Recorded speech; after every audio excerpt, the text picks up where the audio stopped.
Hello, Russ here, and this is my second battle report. This is the Once and Future Orc King featuring Lord Orcturious, and this time he's going to come across some shiny high elves. Some points to make on this. This list is actually a little bit of what I would call a soft list, and so unlike other high elf lists, there's no sword masters, and he only took a level 2 high elf caster, and both of those are very fluffy, soft choices, and my list is pretty much unchanged, so definitely have a power advantage at the start of this.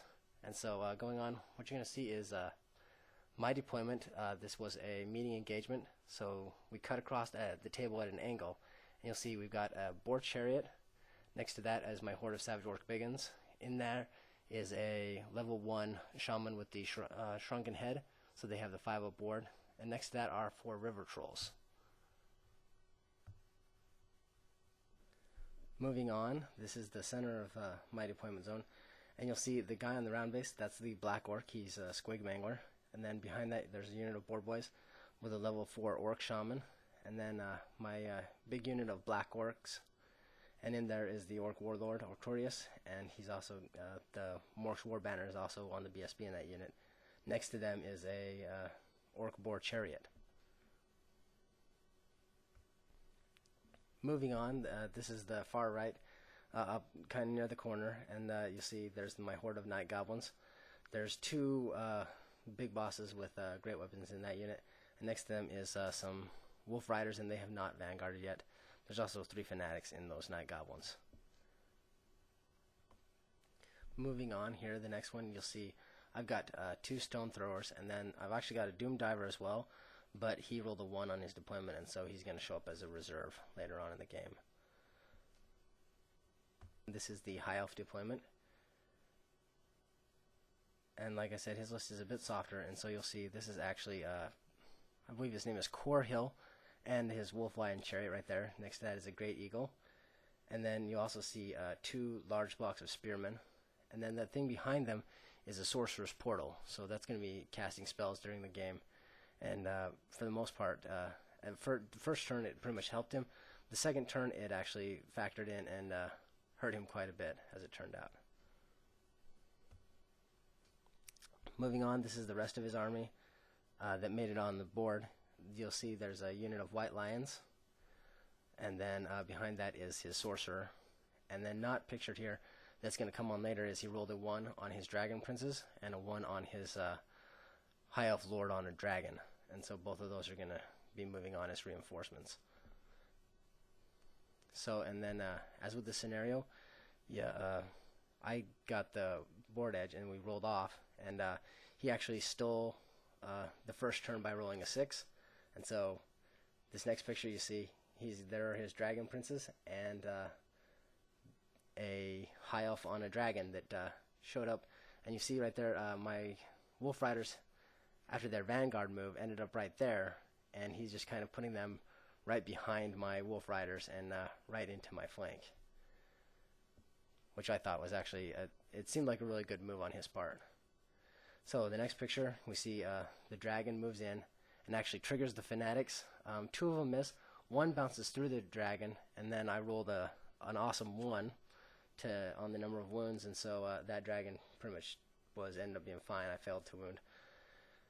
And what he's going to do there is then he's going to actually breathe fire and get rid of those other 2 fanatics in front of it before they can do anything. This is again continuing with his turn, and you'll see he moved up. The eagle goes to the side to flank, and he just kind of pushed those spearmen forward a little bit. And I think the sorcerer's portal ends up casting a spell that makes them weapon skill 10, initiative 10. And also his fire mage, what this is right here, is he cast Flames of the Phoenix and caught that unit on fire, so a lot of them burned to death. Thank goodness though they had that 5-up ward, which I think I rolled 4 or 5 saves, and I should have only rolled like 2 or 3. My turn 1. So going on, this is Orc turn 1, and you'll see I actually combat reform my savage orc biggins, And as it turns out, I probably didn't even need to do this, but my thinking was that I would reform them so that I didn't have to engage both of those spearman unit, because as you can see from the picture, they're flush against each other. So I actually wanted to reform, so I only had to get into one of them if I wanted to. And then the chariot moved up along the building to prevent it from being flanked. The next picture we go on, we see we've got the boar boys move forward, the trolls move into the forest, and it turns out to be a fungus forest, but the trolls are already stupid, so they're fine. And then right there, the shaman separates out so he can cast, so I can throw 6 dice at things. And you can see where the squig mangler ends up, and the black orcs also move up. And then over on the right flank, the boar chariot moved up. Those wolf riders failed their animosity test and rolled a 1, so they just stood there the entire time. And as you can see, my night goblins turned to be deep to face that charge from the dragon and the dragon princes that are going to collide with them. And right here, you can see my missile fire. I actually landed 2 stone throwers with direct hits. Both of my stone throwers hit and landed right on top of this spearman unit. The first one actually only killed a couple, and then the next one killed about 7 or 8, so they're down about 10 spearmen, which I thought was really great and helpful, as he's going to rely on steadfast. Okay, going on, High Elf turn 2. I've titled it When Dragons Attack. And as you'll see by the first picture, so both the dragon and the dragon princes both charge on in and easily make it against the night goblins. They are actually on short bows, and they stood and shot against the dragon, and I believe they did. I think they just bounced off him, right? They only got like 8 shots, and so it just all bounced off the dragon and didn't even hit the rider. So my next picture, and you'll see right here, this is actually him. He moved backwards with his 3 units right there, and that's all he did right there. Casting magic, he tried to cast Flames of the Phoenix again, and I dispelled it and managed to cancel out most of his magic for that phase.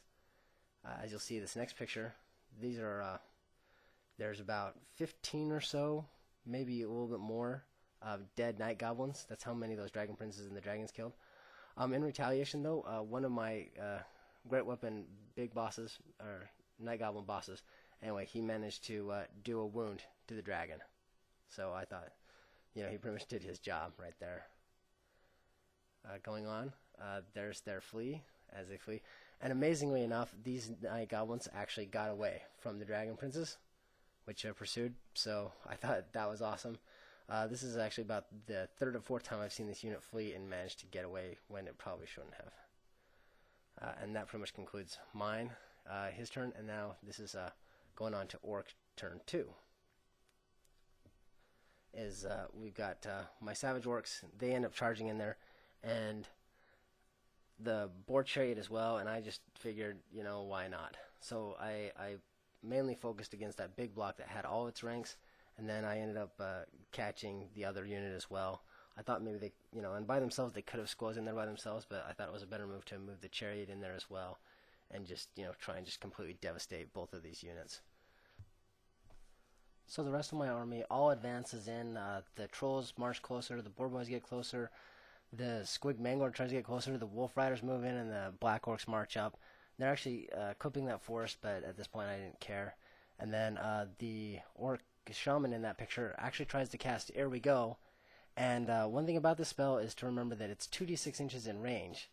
And as you can see, I rolled a 3 on the range for the spell. And if you look at and see where the boar boys are, you'll notice that he might have been 3 inches from the boar boys, but he was out of range. For that spell was out of range, and so I got no rerolls on anybody, even though that was the only spell I managed to cast in that phase. So something to watch out for when you cast that spell is 2d6 inches range. Remember, it's 7 inches. So yeah. Moving on, you'll see my night goblins actually rally, and you can see the 2 stone throwers, and then what you can't see is the Doom Diver came back on. And what's going to happen during my turn is I'm going to pelt that dragon pretty much with just about everything on my turn. And you'll see that in the next frame right here that the dragon is gone. I hit it with a direct hit from the stone thrower and did, I think, 5 wounds to get it up to its 6th wound, and then the Doom Diver managed to hit it and finished off the dragon. And this actually led to an interesting question, because the Doom Diver is now a template, and we weren't sure exactly how to work out a template against a monstrous creature and a rider. And because it says it's D6 against the unit, what we did is we decided to roll off and then randomize the hits, and then went from there and distributed as per shooting is how we worked that out. And hopefully we got that right, but it's not entirely clear.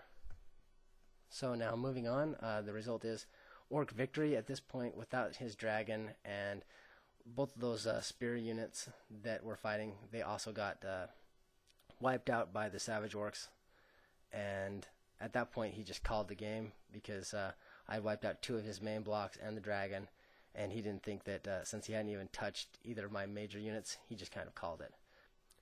Alright, so things learned. We have apparently High Elves. If you're playing High Elves, you should probably bring a level 4 caster. I don't really like Techless, because I think he's way too good, far too good for his points. And then we see Night Goblins. They run away well, apparently, so don't worry about them running away. They'll just rally. And some more final notes. Stone Throwers are really good. You can use them to take down troops or kill dragons, as you saw, and that hopefully is something that is not news to anybody. As far as Orc magic goes, keep your caster as close to your battle lines as possible. You're dealing with the big wall. You're dealing with magic that is very short ranged, and so you gotta make sure that he is just up, pretty much in the action. So it's worth it to invest in probably a 4-up ward and anything else that you can think that might help protect that magic caster, so he can be right up there on the front lines. Anyway, that was the report, and hopefully you guys enjoyed it, and thank you. Bye.